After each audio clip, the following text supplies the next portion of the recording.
सिर्फ 1 कप बेसन और 1 कप चना दाल से माशाल्लाह से हमारी कितनी सारी नीमको बनके तैयार हो गई है। बिस्मिल्लाहिर्रहमानिर्रहीम। अस्सलामुअलैकुम, वेलकम बैक टू स्पेशल खाने। आज मैं आप सबके साथ बहुत ही मज़ेदार स्पेशल नीमको की रेसिपी शेयर करूंगी। नीमको की सेव को बनाने के लिए तो यूजुअली मशीन का इस्तेमाल किया जाता है, लेकिन आज हम इसे बगैर किसी मशीन के, बगैर किसी सांचे के बहुत ही आसान तरीके से बाजार जैसी परफेक्ट सेव बनाकर तैयार करेंगे। और हाँ, आज हम चटपटी करारी चना दाल नीमको भी बनाएंगे। आप इस नीमको को एक बार बनाकर महीनों तक स्टोर करके भी रख सकते हैं। तो चलिए आइए होममेड नीमको बनाना स्टार्ट कर लेते हैं। नीमको को बनाने के लिए यहाँ पर मेरे पास भीगी हुई चने की दाल है। ये मैंने 1 कप चने की दाल लेकर अच्छे तरीके से वॉश करके फिर इसको मैंने 4 से 5 घंटे के लिए पानी के अंदर भिगो कर रख दिया था। और भिगोते वक्त मैंने 1/4 टीस्पून मीठा सोडा यानी बाइकार्बोनेट ऑफ सोडा भी डाला था। अब यहाँ पर आप देख सकते हैं माशाल्लाह दाल कितनी फूल चुकी है। इस तरह देखें, आसानी से ये टूट रही है। यहाँ पर मैंने एक बोल रख ली है, सिव भी उसके अंदर रख ली है। दाल हमने सिव के अंदर डाल लेनी है और हमने इसको अच्छे तरीके से एक दफ़ा वॉश करना है, क्योंकि हमने मीठा सोडा लगाकर भिगोया था तो वो अच्छे तरीके से निकल जाना चाहिए दाल में से। खुला पानी डालकर हमने वॉश करना। मैंने तो आपको दिखाना था ना, तो मैं इधर ही वॉश कर रही हूँ। आपने बस सिंक पर ले जाना है और इसको अच्छे तरीके से वॉश कर लेना है। अब हमने दाल को किसी टॉवल पर या मलमल के कपड़े पर फैला लेना है, ताकि जितना भी इसके ऊपर पानी लगा हुआ है वो उतर जाए, क्योंकि हमने इसको फ्राई करना है। अच्छी तरह फैला लेंगे, थोड़ी देर के लिए बस फैलाना है, सुखाना बिल्कुल भी हमारा मकसद नहीं है। अब हम इसको टॉवल पर 10 मिनट के लिए इसी तरह छोड़ देंगे। अब हमने नीमको के लिए सेव तैयार करनी है, यानी कि सवैयाँ तैयार करनी है। तो उसके लिए यहाँ पर मैंने एक बोल ले ली है। बोल के अंदर मैंने स्ट्रेनर रख लिया है और 1 कप मेजर करके मैंने बेसन का ले लिया है। बेसन को हमने छान लेना है। बेसन का छानना बहुत ज़रूरी है। अब बेसन को हमने छान लिए। अब यहाँ पर मेरे पास है अजवाइन, ये हमने डाल लेनी है 1/4 टीस्पून। 1/2 टीस्पून मैं इसके अंदर शामिल करूँगी सॉल्ट आपने अपने टेस्ट के हिसाब से ले लेना है। और हल्दी मैं शामिल करूँगी 1/2 टीस्पून। ड्राई इंग्रेडिएंट्स को हमने मिक्स कर लेना। आप चाहें तो रेड चिली पाउडर भी थोड़ा सा ऐड कर सकते हैं। और अब हमने इसके अंदर शामिल कर लेना है 1 टेबलस्पून कुकिंग ऑयल। थोड़ा सा फिर से हमने मिक्स कर लेना। अब यहाँ पर मैंने आधा कप पानी का लिया है। थोड़ा थोड़ा करके हमने पानी शामिल करना है, एक ही दफ़ा हमने सारा पानी नहीं डालना। और हमने इसको मिक्स कर लेना। कई दफ़ा ज़्यादा पानी एक ही दफ़ा डालने से लम्प्स भी पड़ जाते हैं। अगर आपको हाथ के साथ इजी लगे तो आप हाथ के साथ भी इसको मिक्स कर सकते हैं। अगर आपको लगे कि कोई लम्प सा बेसन का बना हुआ है तो आपने स्पून के साथ उसको प्रेस कर लेना। देखें, इस तरह का मिक्सचर हो गया। ये अभी थोड़ा सा मुझे ना हार्ड लग रहा है। हमने 1/2 कप पानी का लिया था ना, ये वाला जो ड्रॉप है ना आखिरी, ये भी हमने डाल लेना है और अच्छी तरह हमने मिक्स कर लेना। आपने हर पार्ट गौर से देखना है। यकीन माने, अगर आप एक दफ़ा ये नीमको घर में बना लेंगे फिर बाज़ार से कभी भी लाया नहीं करेंगे। हमेशा साफ़ सुथरे तरीके से साफ़ ऑयल में घर में ही बनाकर तैयार करेंगे। बस थोड़ी देर हमने इसको इस तरह बैटर को चलाते हुए मिक्स कर लेना। अब इसकी राइट कंसिस्टेंसी आप देख लें, इस तरह की होनी चाहिए। इससे ज़्यादा ना ये हार्ड होना चाहिए और ना ही ज़्यादा सॉफ्ट होना चाहिए। अब हमने बैटर को थोड़ी देर के लिए कवर कर लेना है, तकरीबन 5 से 7 मिनट के लिए। अब जितनी देर हमारे बेसन के मिक्सचर को रेस्ट आ रहा है, उतनी देर हम नीमको के लिए एक बहुत ही मज़ेदार सा चटपटा सा मसाला तैयार कर लेंगे। जिसके लिए यहाँ पर मैंने ले लिया है आमचूर पाउडर। ये मैंने ले लिया है 1 टीस्पून। 1/2 टीस्पून मैंने सॉल्ट का ले लिया है और 1/2 टीस्पून रेड चिली पाउडर का भी ले लिया है। 1 पिंच मैंने पिसी हुई काली मिर्चों का ले लिया है। और यहाँ पर ये मेरे पास भुना और कुटा हुआ ज़ीरा है। ये इस मसाले की जान है। इन तमाम चीज़ों को हमने इकट्ठा करके मिक्स कर लेना है। आप चाहें तो थोड़ा सा चाट मसाला भी ऐड कर सकते हैं। अब हमने चटपटा सा करारा सा मसाला तैयार कर लिया, बस इसको भी हमने साइड पर रख लेना है। अब हमने सेब को फ्राई कर लेना है। इसका मिक्सचर भी रेडी हो चुका है। बस उसके लिए हमें इस तरह का कोई बैग चाहिए। कोई आपने जिप लॉक बैग ले लेना है या इस तरह फिर सील्ड वाला बैग ले लेना है। बस ज़रा बैग थोड़ा सा स्ट्रॉन्ग होना चाहिए। कोई शापर भी ले सकते हैं। एक हमें गिलास चाहिए। इस तरह फिर हमने एक कॉर्नर को लेना है। ये बैग हमने गिलास के अंदर डाल लेना। अपने हाथ के साथ इसको अंदर से सेट कर लेना। हमने इस बैग को थोड़ा सा ग्रीस कर लेना है। आप चाहें तो इस तरह हाथ के साथ भी लगा सकते हैं। बस ये गिलास अब हमने रेडी कर लिया है। बस अब हमने इस मिक्सचर को गिलास के अंदर डाल लेना है।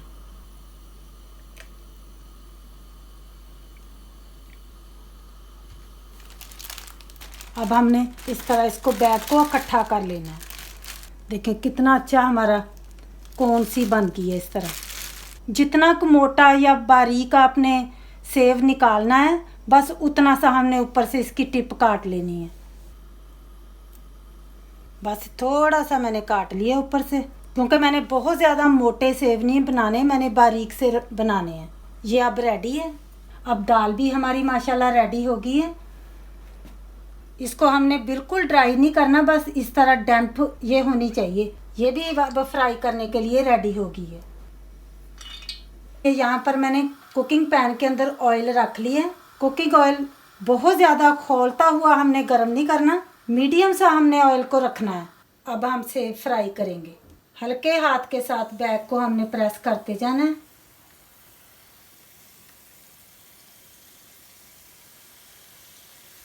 ऐसे गोल गोल घुमाते जाना है हाथ को।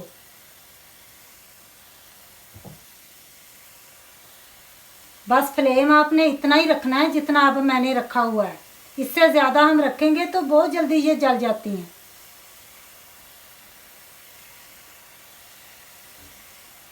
बस घुमाते जाना।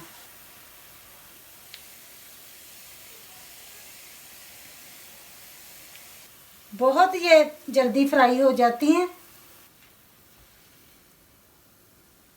रेडी होती जाएंगी तो हम इनको प्लेट में निकालते जाएंगे। बहुत ज़्यादा फास्ट भी हाथ को नहीं हमने घुमाना।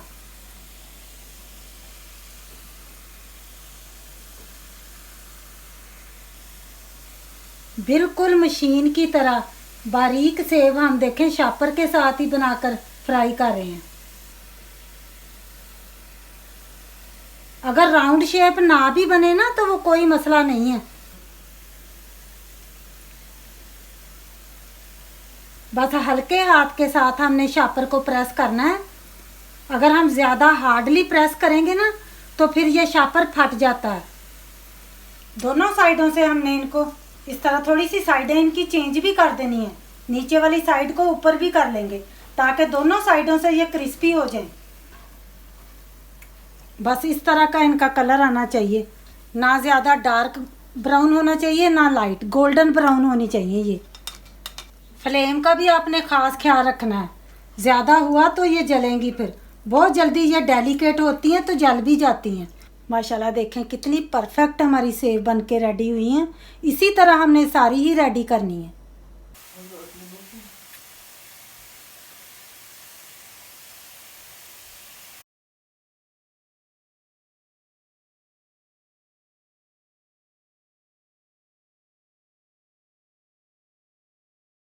माशाल्लाह देखें कितनी परफेक्ट बन के रेडी हो रही हैं।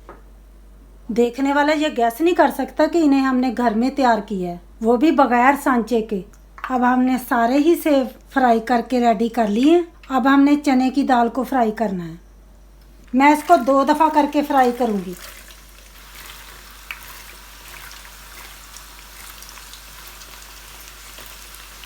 आधी हम बाद में फ्राई करते हैं। इस तरह इसको चलाते जाना है। इसको भी तकरीबन 4 मिनट लग जाते हैं, 4 से 5 मिनट फ्राई होने के लिए। बहुत ज़्यादा टाइम नहीं लगता इनको। खोलते जाएंगे ताकि सारे चने के दाने सेपरेट हो जाएं। अच्छे तरीके से इनको हीट लगनी चाहिए। थोड़ा सा स्ट्रेनर में लेते जाएंगे दाल को, फिर इसी तरह फिर से हमने डालते जाना है। जब ये रेडी होने को आएगी आपको खुद ही इसकी क्रिस्पीनेस आवाज़ से ही पता चल जाएगा। पहले ये हैवी होती है, फिर आहिस्ता आहिस्ता फ्लोट होकर ऊपर तैरना स्टार्ट हो जाती है। बस अब ये गोल्डन ब्राउन हो गई है, इसको हमने निकाल लेना है।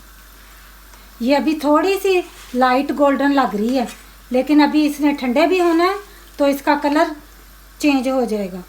अब आप इसकी साउंड भी सुन सकते हैं, कितनी माशाल्लाह क्रिस्पी हो गई है। अच्छे तरीके से हमने ऑयल को निकाल लेना है।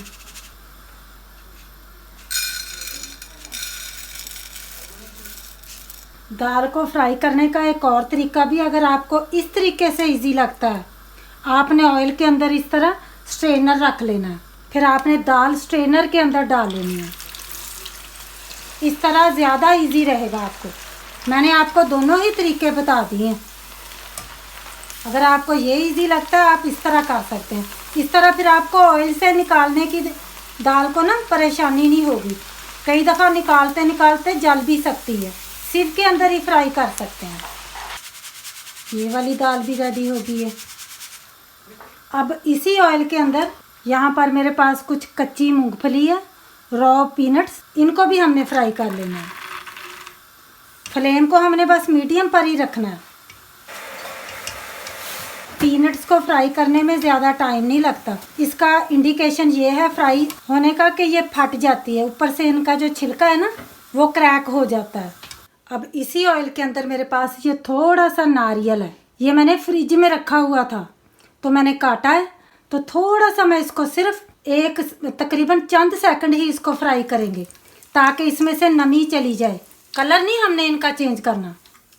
दैट्स इट, ये अब रेडी है। फ्लेम को मैंने ऑफ कर लिया है। अब माशाल्लाह से सारी चीज़ें हमारी बनके तैयार हो गई हैं। बस अब हमने इनको मिक्स करना है। गर्म चीज़ों को हमने मिक्स नहीं करना, ठंडा कर लेना है सारी चीज़ों को। माशाल्लाह आप दाल की क्रिस्पीनेस देखें, बहुत ही अच्छी, बहुत ही मज़ेदार ये बनके तैयार हुई है। ये सवैयों की लुक आप देखें माशाल्लाह, ये भी देखें कितनी क्रिस्पी हैं। आवाज़ आप सुन रहे हैं, बहुत ही अच्छी, बहुत ही मज़ेदार, परफेक्ट, बाज़ार से भी कहीं ज़्यादा क्रिस्पी, करारी और क्रंची ये बनी है। और मेन बात तो ये कि हमने इनको बग़ैर सांचे के बनाकर तैयार किया है। अब इनको तोड़ने को तो मेरा दिल नहीं करता, लेकिन हमने इनको तोड़कर ही मिक्स करना है। माशाल्लाह आप इनकी साउंड सुने। मैं इस तरह की रेसिपी बहुत ही मेहनत के बाद आपके साथ शेयर करती हूँ।